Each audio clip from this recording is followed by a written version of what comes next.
Hey guys, welcome back to another episode of A Sports Show with No Name. My name is Vincent Gilroy. I'm here with UFC 223 fighter Mike Rodriguez. First of all, slow Mike Rodriguez, where did that come from? So, transitioning from Muay Thai, hitting Muay Thai mitts to hitting boxing mitts, it wasn't a smooth transition. So, Muay Thai is like really slow, methodical, and powerful versus to boxing. Boxing's powerful as well, but it's more finesse and speed to it. So when I first started hitting mitts at Lozon's, they was like, what the fuck is this? They saw me hitting all slow and everything, and they just called me Slow Mike. So that's where it came in. Oh, okay. Yeah. Very interesting. We are here to talk about UFC 223, Brooklyn, New York. Mike here is making his UFC debut after coming off the Contender Series Week 5. Big win over... Jamel Jones. Jamel Jones. Beautiful flying knee. Unbelievable. Unbelievable flying knee. So you got Devin Clark coming up. Yep. How you feeling about the fight? I'm feeling confident. I feel like it's gonna pan out just about the same way the Jamel Jones fight did. Yeah. Not giving away any hints, but... Nah, not giving away no hints, but you know, I'm gonna put them out. Yeah, good. Yeah. Good. Training's going well? Perfect. Good. One of the best camps yet. Good. And you're on weight? Yep. Perfect. Weight's down, you know, spirits high. Look healthy, spirits high. And you're excited to fight in Brooklyn? Yeah, it's gonna be my first time. Never been to Brooklyn before. I have family in New York, but they're all in Manhattan. So, but I never crossed the bridge to Brooklyn before. So. Oh, excellent. It's an unbelievable card. Obviously the most important fight on it is Mike. Of course. There is some other guy called Khabib Nurmagomedov fighting on it, but for us, the most important fight is him. But how much do you know about your opponent? I know he's a power wrestler. He likes to come out really hard, really strong, really fast in the first round. He's good. He's a good fighter. He's come from out of Greg Jackson's gym. I know he's one of John Jones' main sparring partners. So it should be fun. So coming from that, this should be a big notch in your belt to get this win. Absolutely. And you've decided what song you're coming out to? Defeater, Profit in Plain Clothes by Defeater. And they're a Boston-based band. Yep, a post-hardcore Boston band. Nice. What was your first ever UFC event that you went to and saw? And did that inspire you to get there? The first event that I ever been to was the one in Virginia. It was in November. It was Joe Lozon's fight. Okay. I'd never been to a UFC event before that one. And then the second one I went to was the Boston event in January. Yeah, UFC 220. Unbelievable event. Yeah. They put on such a good show. All the Boston guys did a great job. But this is possibly the biggest card of the year. Yeah. Obviously, Joe's fighting on it. He's fighting Chris. It's Chris, right? Chris Gruetzemacher? Chris Gruetzemacher, yeah. He another Ultimate Fighter guy. Yep. I don't think he was very successful on the Ultimate Fighter show, but nah, he anything can happen in one night. But I definitely fancy Joe for this fight. A lot of big guys coming back as well. Raging Ally Akinta versus Paul Felder. That's gonna be a sick fight. The cool thing about being in the UFC, especially being on this card, is that I'm a fan as well as a competitor. So I like seeing all the matchups, and I think this card's gonna be nasty. Yeah. Michael Chiesa versus Anthony Showtime Pettis. Another striker grappler matchup, which can be amazing because you always want to see what's going to happen. Yeah. You know, people say, "Oh no, his striking's too good." There's guys like his grappling's too good. Everyone wants to see. That's going to be another unbelievable fight. Yeah. I think I like Chiesa for that. Yeah. For some reason, I think Showtime Pettis is on the way down. Which I don't like to see, but he is. Since he lost his title, he's been so hot and cold. Sometimes he comes out looking really good, and sometimes he just can't put it together. But hopefully, you know, in this camp, he put something together and get back to Showtime. Maybe we'll see another one of those Showtime kicks. Hopefully, you know, because ever since that really built him up, and it was that kind of thing that got him on like the Wheaties box and all that kind of stuff. And then, you know, as you say, then he ended up losing the title, which is, you know, unfortunate, but it's going to happen in this business. Everyone's going to lose at some point. Absolutely. Obviously, Calvin Kattar's fighting. My man, Calvin Kattar. Yeah. Talk to me about that fight. Kattar's a beast. I think Kattar is going to smash this dude, honestly. Don't get me wrong, the kid is good, but I think Kattar just has more tools in his toolbox. And has more pop. Renato Moicano, 11-1. Yep.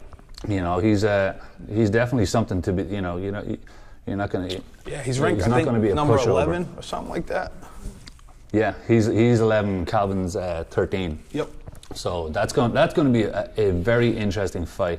Yeah. But co-main event, Rose Namajunas versus Joanna Jędrzejczyk. I could literally talk about this fight all day. I like them both. Yep. I like them both, but I like them both for totally different reasons. Exactly. It's not like, you know, the way you like two fighters who are similar either in style or similar in their demeanor. Yeah. You could not get two people that are more different than Rose Namajunas and Joanna Jędrzejczyk. The first time I didn't want them to fight because I liked them both so much. So, but they ended up fighting. That's like when Michelle Watterson fought Paige Van Sant. I didn't want to see them fight. I didn't see them want to punch each other because they're so pretty that I didn't want to see one of them mess the other one up. Exactly. So, but I think Joanna's gonna win this one. I think she'll win. I think she'll squeeze out a decision, and they're gonna run a third one. Okay. See, I don't think that, and I'll tell you the reason why. Because we saw Rose win that first fight. Yeah. But I still only feel like we saw a very small sample size of what her ability is to do to Joanna. Yeah. Because the fight was so quick. Like it was like within the like first a couple of minutes. Yeah, it was quick and it was out. And we know that Rose's jiu-jitsu is better than Joanna's, and the fight never hit the floor. Of course, yeah. So once the fight hits the floor, it's a whole other world. But Joanna is a champion, and she's such a determined person. Yeah. First of all, she knows now that she can't get into Rose's head. Yeah. That was kind of like McGregor trying to get into Nate Diaz's head in the first fight. Just not happening. I honestly think Rose is gonna just outclass her in more ways, unless she gets caught with like anything. Obviously, anything can happen. Joanna's got really good, phenomenal kicks. I could actually see her catching her with a front kick in the face and rocking her. Yeah. And then going from there. But Rose said on the Joe Rogan podcast, she was talking about it, and she was saying that, even though she's fighting the same fighter, it's a whole different game plan. Yeah. They're not coming out with the same game plan that they went with for the first fight. They're coming out with, it's going to be different. But are they? Is she saying that so as Joanna's going to say, oh, she's not going to do anything that she did in the first fight, but then she does? The psychological warfare in the game is incredible. But Joanna's a champion. She knows how to be a champion. She knows what it takes to be a champion. Mm-hmm. And this is Rose's first defense of the title. Yeah. And I'm not sure if she's favourite to win it, but the pressure's always a lot more on the favourite, Absolutely. Now this is why I see it goes for Joanna. So when Joanna fought Claudia, the first time there was a real back and forth war and everything. The second time they fought, Claudia, she was successful with some takedowns. She kind of gassed a little bit halfway through, but Joanna, I believe she was like losing the first round. She lost the first round from the takedowns. Yeah. But then she adapted, and I think that's where that's going to shine. I think she will do the same in this fight. Her ability to adjust from one fight to the other. In between rounds and one fight to the other, she switched it up. She was like a whole other fighter coming into those later rounds. Yeah, that's going to be a very interesting fight, and a lot of people are going to buy this pay-per-view because of that fight, not just because of the Khabib Tony fight. That's obviously another thing, but they're going to buy it because they want to see this, because we know that Joanna can talk shit with the best of them, And there was one part of the last fight during the build-up that got Rose spooked. I don't know if you heard about this, but they were walking in a hallway, and Joanna came over to Rose and walked up to her face, and she's like, "Did you get it? Did you buy the ticket? Did you buy the ticket?" And she had no idea what she was talking about. Yeah. And Rose went back to the changing room. It was her and Pat Barry and someone else, and she just goes, "We need to talk," which means there's something bothering her. So they sat down, and all they could think about was what this meant that Joanna was talking about. Yeah. And eventually they found out it meant nothing, but it messed with her head so much that just goes to prove that, her trash talk game and her mental warfare game is huge. She's a beast. And as you know, in this game, that's all it takes. Yeah. You get a little bit of doubt in somebody's head, they doubt one small thing, it's over. So she said that's the only one time throughout that whole camp that she kind of not doubted herself, but she was like, I don't know what to think here. Yeah. So that's going to be very interesting. Obviously, it's the trash talker versus the non-trash talker, because Rose doesn't say anything. But man, Rose, did you hear about when there was asked? I was like, "Oh, Rose, what did you say when Joanna was saying, talking all that trash to you?" During the face-offs and the weigh-ins? And she was like, "I was just reciting a Bible verse or something." The Lord's like that. Prayer. Yeah. Yeah, she's like, "I'm just saying the Lord's Prayer." Like, hey, I think that's pretty scary. Yeah. Right there. Yeah, somebody who's doing something like that, that's just crazy. You're like, where's their head at? Because they're not normal. Fuck. But as you know, most fighters are not normal anyway. No, we're all but she's like, sort of which way. you have to be. Yeah. You have to be a little bit. But she's like next level. So that's going to be an unbelievable fight. I think I'm actually more excited to see that because it's a rematch than I am to see the main event. But speaking of the main event, Tony Ferguson versus Khabib Nurmagomedov. This is literally the fight that everybody wants to see. This fight was supposed to happen, like 3 years ago? 3 years ago, something like that? Yeah, 3 years ago or so. But neither of them have diminished. You know what I mean? No. Because like when it was supposed to be Pacquiao Mayweather, by the time they fought, they're supposed to fight like 7 years before the fight actually happened. Yeah. A lot of their skills had diminished, or should I say Pacquiao's skills had diminished and whatever, but these guys have not. Yeah. So Tony Ferguson versus Khabib Nurmagomedov, 25-0 versus 25-3. Your thoughts on the fight? So here's what I feel on the whole thing. Because of the track record, I'm like, I want to get excited for it, but I cannot get excited for it until weigh-ins. Because what happened? 2 times or 3 times they were supposed to fight. Yeah. Khabib didn't show up. He's got to get there first. His weight wasn't on point. Yeah. He looks terrible when he's cutting weight. Yeah. Like he looks real sucked in. He doesn't. And I also think that's why they kind of played that with this fight. They're like, okay, even if that fight shits to bed, we still got the rematch. That's still as good. Yeah. You know what I'm saying? So, but this fight is like, because of this whole fight, their whole division is on pause. You can't advance nowhere. Where are you going to advance to? These two hasn't fought yet. They have to see who the main guy in this division like is. Say if Felder comes out, knocks out Ali Quinter with some crazy shot.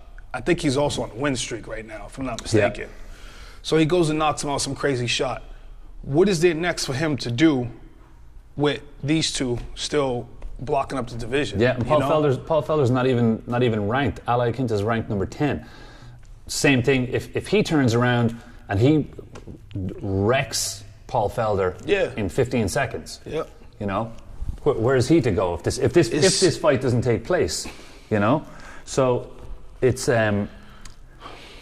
very interesting. I think Khabib is going to do it. I don't think he has been fully tested yet. Yeah. Like he just destroyed Edson Barboza. Wasn't even a competition. Killed him. And then Ferguson versus Kevin Lee. I think Ferguson's wrestling got exposed in that fight. Yeah. Kevin Lee out-wrestled him. So, but then you think, okay, Khabib's going to out-wrestle him. He's going to get him to the ground. Tony lives on the ground. He lives off his back. Yep. He lives damaging guys from his back. You know, it's what he does. That fight honestly is a coin toss. It's whoever shows up that night, because they're like, okay, so in the strike, I don't see anybody knocking each other out. Yeah. Reason being, Khabib, the man got like no neck. You know what I mean? He got no neck. And he can take a punch. He He's can take a that punch. In the past. Tony Ferguson, if it was someone else with a little more pop to their power, I'd be like, oh, you know, they might be able to knock, because he gets rocked every damn fight for the most part. Yeah. He's always getting dropped. So, you know, I'm like, you know, that could be that thing, but Khabib ain't knocking him out. So it's like, I think it's all going to be in the grappling department. Yeah. If Tony Ferguson make a mistake, when Khabib gets in to take him down, there's going to be a short night for him. Well, long night, because Khabib is just going to drag his ass down and beat the shit out of him. Yeah. And Ferguson, if Khabib makes one mistake, he can choke him out. If he makes a mistake on the inside while on the ground, he can Darce choke him. He's got a couple anacondas, I think. Submissions. He's got a lot of tools on the ground. So it's definitely going to be a tough one. It's definitely going to be a tough one. Yeah, it's. As I said, I think Khabib is going to do it. I'm going to go with Khabib by decision. I don't know what you were thinking. I honestly am leaning towards Ferguson. I think Ferguson will win it by decision. I just think Ferguson can just mix everything up. Again, I don't see him finishing him, like knocking him out, but I think his striking is a lot better than Khabib's. I agree, and I think he's a more well-rounded fighter, but I think that Khabib's wrestling is so much better than Tony's that he can use that so well to dominate him and get the decision. And we also got to keep in mind too, Ferg is a big dude, man. He's huge. Yeah. Huge. He's 6 foot tall. Yeah, 6 foot tall. His by the back time is about he the size gets in of there, this wall. Yeah, he's got that V shape going on. Yeah. You know, by the time he gets in there, he'll probably be around 170. I was listening to a podcast. I was listening to another podcast, and he was on it. He was talking about how he walks around at like 200. That's crazy. That's not like. Those are GSP numbers. Those are GSP numbers. Like walking around at 200. That's GSP. Yeah. Like GSP said recently that he's walking around at about 180, 185. You know, and before, I know he used to walk around about 205. Which is crazy. And I believe Ferguson came in as a welterweight into the UFC, right? Wasn't he on Ultimate Fighter as a welterweight? He could have been. Yeah, no, that's. So it's like he looks like a size of a welterweight. So like it makes sense. But the dude's a big dude. Yeah. But, you know, size do matter. Size definitely do matter. You know, if you want to bully a guy around the octagon, you know, it's definitely going to matter then. Mm-hmm. But that could play into it. Depends on how weak Khabib is after the weight cut. But it's a good point too. But he showed in the Edson Barbosa fight that he can just muscle dudes. Yeah, it's a lot of variables going into that fight. So many, and that's what makes it so interesting. Yeah. This thing could be over in 2 seconds. Yeah, it could. Ferguson come out, throw a spinning elbow, rock him. Yeah. You know, anything can happen. That's the beauty of this game. But as I said, my choice for the fight is Khabib Nurmagomedov. I gotta go with Ferg. Big Ferg's gonna do it. Win by decision. Unbelievable. But as I said, the most important fight of the night is the second fight on the card on Fight Pass. Second fight on the card. Unbelievable. Mike Rodriguez versus Devin Clark. Yeah. First of all, I am delighted for you to get to the UFC. Thank you. Proud of you. Thank you. You're a beast. You put yourself there. Yeah. Don't ever think anything else. Because of your hard work, and it's, you know, I talk to Dominic Cruz a lot because he, you know, on Snapchat I'll see some of the cool things that he does, and I'm like, I hit him up, I'm like, don't feel guilty that you're doing that. Yeah. You put yourself there. Yeah. Because when other guys were out partying and other guys were doing whatever they're doing, you were in there training. Yeah. And that's why you're in the UFC, and that's why you're fighting on this card. You put yourself there, and that's why I'm so proud of you. I'm proud of you and delighted for you. So, as I said, I'm going to go with Khabib Nurmagomedov, and obviously I'm going to go with my boy Mike. Thank you guys for watching. We're here at Trifecta MMA in Quincy, 65 School Street. Come on down. If you mention this podcast, you will get your first class will be free. All the links are below. They're down here. The links are down there. You can catch me on Twitter at Vincent Gilroy or on Snapchat. Fake Sean Connery on Snapchat. You can also catch Mike. You can catch me on Instagram and Twitter at Emrod MMA. Catch me on Facebook, Mike Rodriguez or Michael Rodriguez. And if you want, you can catch me outside too. Oh, you catch me outside. How about that? Don't forget, UFC 223, April 7th, Brooklyn. Mike, thank you. Thank you. Thanks for coming down. Anytime. Appreciate it. Anytime. Thank you guys for watching. Don't forget to subscribe. Done.